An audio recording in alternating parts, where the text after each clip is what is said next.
Durante o primeiro século, quando os romanos governavam o mundo conhecido, surgiu um movimento popular e contracultural no extremo leste do império, Sim, isso começou no meio do povo judeu. que durante séculos até aquele momento tinha sido espalhado pelo mundo conhecido da época. Mas onde quer que os judeus morassem, ou qualquer que fosse o idioma que falassem, eles guardavam a sua identidade como a família de Abraão, dedicada ao Deus único e verdadeiro. E todos os anos eles viajavam para Jerusalém a fim de participarem das festas sagradas. Durante uma delas, a festa de Pentecostes, os visitantes encontraram um grupo de judeus que, de alguma forma, podiam falar no dialeto nativo de todos. Sim, eles estavam contando histórias sobre um homem chamado Jesus que tinha sido executado pelos romanos. Eles diziam que ele tinha ressuscitado e agora estava sendo exaltado como o verdadeiro rei de Israel e do mundo inteiro. E agora esse Jesus estava chamando as pessoas a adotarem seu conjunto de valores não convencionais e a viverem sob seu governo, chamado o Reino de Deus. E milhares de judeus decidiram ficar em Jerusalém e se juntar ao movimento, que cresceu em termos de tamanho e influência e passou a ser recebido pelas pessoas. Mas não pelos líderes do Templo de Jerusalém. Eles achavam que todas essas coisas faziam parte de uma seita religiosa perigosa e até executaram um de seus líderes, chamado Estevão. Jerusalém tinha se tornado um lugar perigoso para eles e por isso a maioria dos seguidores foge para uma região afastada chamada Judéia. E você pode achar que esse é o final da história, mas, na verdade, essa tragédia espalhou o movimento para fora de Jerusalém. É nesse ponto que a segunda parte do livro de Atos começa. Os seguidores dispersados acabam indo para regiões surpreendentes, como a Samaria, a região dos seus inimigos mais antigos. Sim, e Lucas nos mostra como as pessoas mais inesperadas decidem seguir Jesus, como, por exemplo, um feiticeiro de Samaria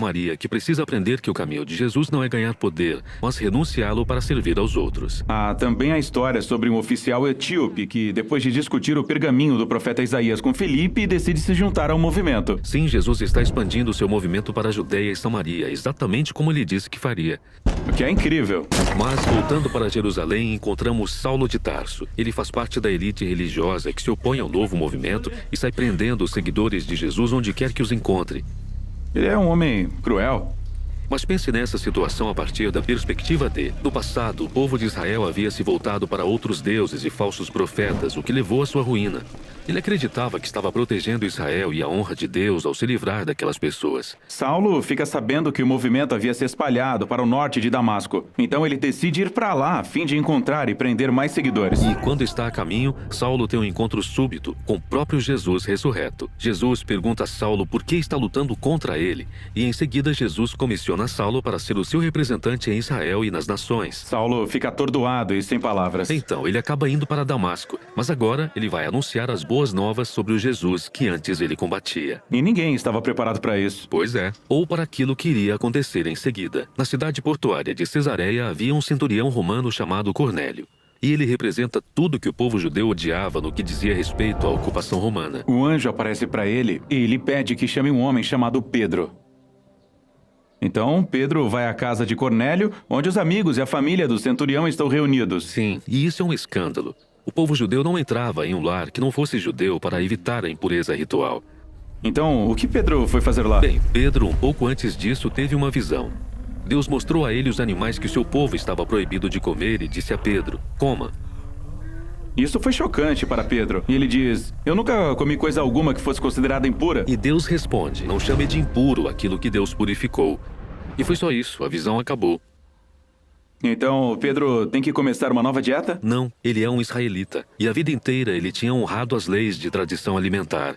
A visão o estava preparando para o momento em que ele estaria entre os não-israelitas impuros. E ele se dá conta de que Deus está declarando que essas pessoas fazem parte da família de Abraão.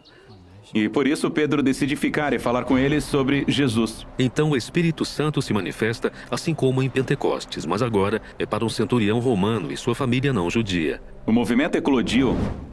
Agora de volta a Jerusalém, Pedro está contando para os outros apóstolos o que tinha acontecido. E eles recebem relatos sobre mais pessoas que não judias e estão seguindo Jesus na grande cidade comercial do norte, chamada Antioquia. Então eles mandam um homem lá chamado Barnabé para ver como estavam as coisas. Barnabé encontra o movimento de Jesus ativo e sem problemas em Antioquia e descobre que ele é composto por pessoas do mundo todo. Então Barnabé recruta Saulo para trabalhar com ele por um ano em Antioquia. Eles estão ensinando, vivendo entre as pessoas de lá e vendo o movimento crescer. A igreja em Antioquia foi a primeira comunidade internacional de Jesus e foi onde, pela primeira vez, os seguidores de Jesus foram chamados de cristãos, os que são de Cristo. E desse modo, o caminho de Jesus passou de um grupo de judeus messiânicos em Jerusalém para um movimento multiétnico de Jesus que estava se espalhando pelo mundo. A fé deles era a mesma. O movimento estava centrado nas boas novas sobre o Jesus crucificado, que é o Rei de todas as nações. Mas essa mensagem e seu novo modo de vida eram confusos e até ameaçadores para o cidadão romano comum que vivia ao redor deles. E veremos a seguir o conflito resultante, à medida que esse movimento se torna global ou, como Jesus disse, até os confins da terra.